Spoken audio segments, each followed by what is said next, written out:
Good morning, everyone. Happy to welcome everybody today and call this hearing to order. Today, we're here to discuss President Biden's fiscal year 2024 budget proposal for the U.S. Fish and Wildlife Service. To help inform our discussion, we again welcome Martha Williams. I told her that I left my own Martha in Wilmington this morning to jump on a train, come down here, and she said, "Where are you going?" And I said, "I'm going to go listen to another Martha." And we're happy that you could join us today. Director of the service, and before our committee, Director Williams, we just thank you for your service. We thank you for joining us today. President's budget request includes just over $2 billion for the Fish and Wildlife Service, $2 billion. I think that's about an 18% increase in funding over 2023 enacted levels.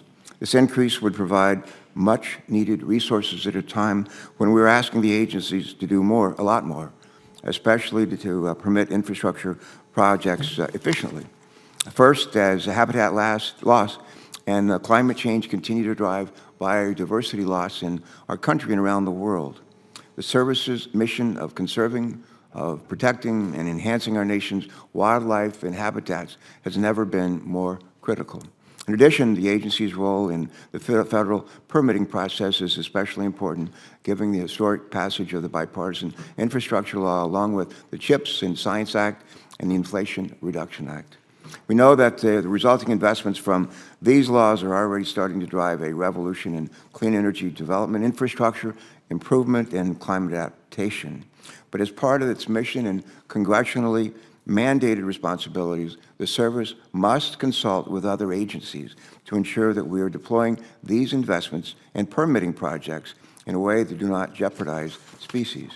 However, neither the Bipartisan Infrastructure Law, which we helped write literally in this room, nor the Inflation Reduction Act included direct funding for the service's responsibilities relating to permitting.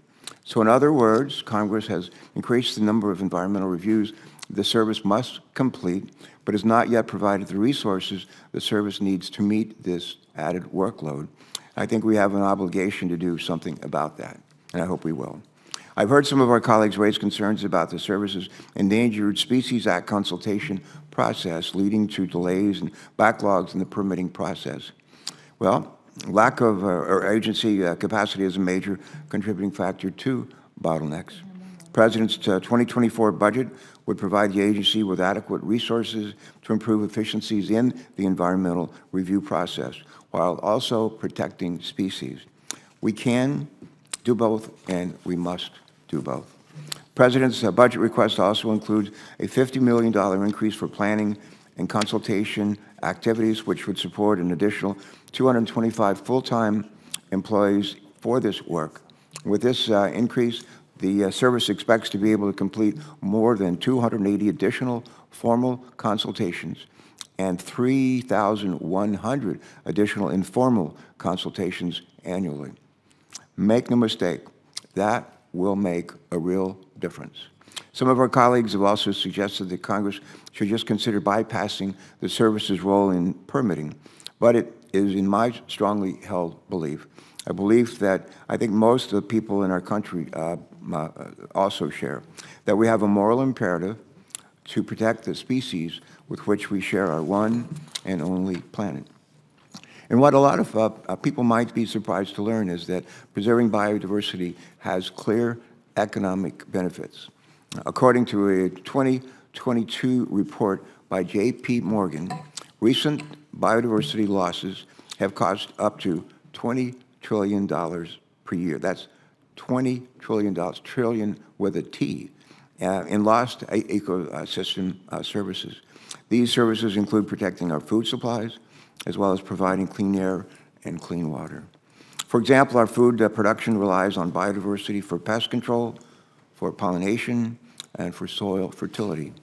Healthy and biodiverse forests and oceans absorb more carbon dioxide. And we all rely on biodiverse ecosystems to provide clean water to drink. When we lose biodiversity, nature stops providing these precious services. And while biodiversity loss presents a real threat to our economy and environment, the good news is that our nation's strong environmental laws help preserve biodiversity. The President's budget enables the service to fulfill its responsibilities under these laws, which include the Migratory Bird Treaty, the Lacey Act, and the Endangered Species Act. The service also manages over 850 acres of lands, millions of acres of lands and waters throughout the National Wildlife Refuge System, some of the most beautiful land in America, land and water in America.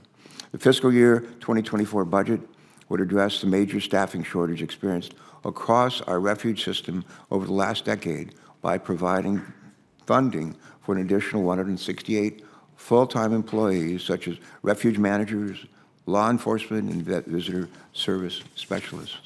In Delaware, we're proud of our 2 national wildlife refuges. They're located east of Dover, southeast of Dover, probably about 50 miles away, and they are a joy to visit. It's just a real jewel for our country. I have an opportunity to visit these refuges quite frequently, and in fact, I'm looking forward to visiting Prime Hook National Wildlife Refuge next week to see our world-famous red knots come by for lunch, flying from the southern part of our planet all the way up to the North Pole. These tiny birds stop at our beaches to feast on horseshoe crab eggs during their famous migration journey from the southern tip of South America to the tundra of the North Arctic.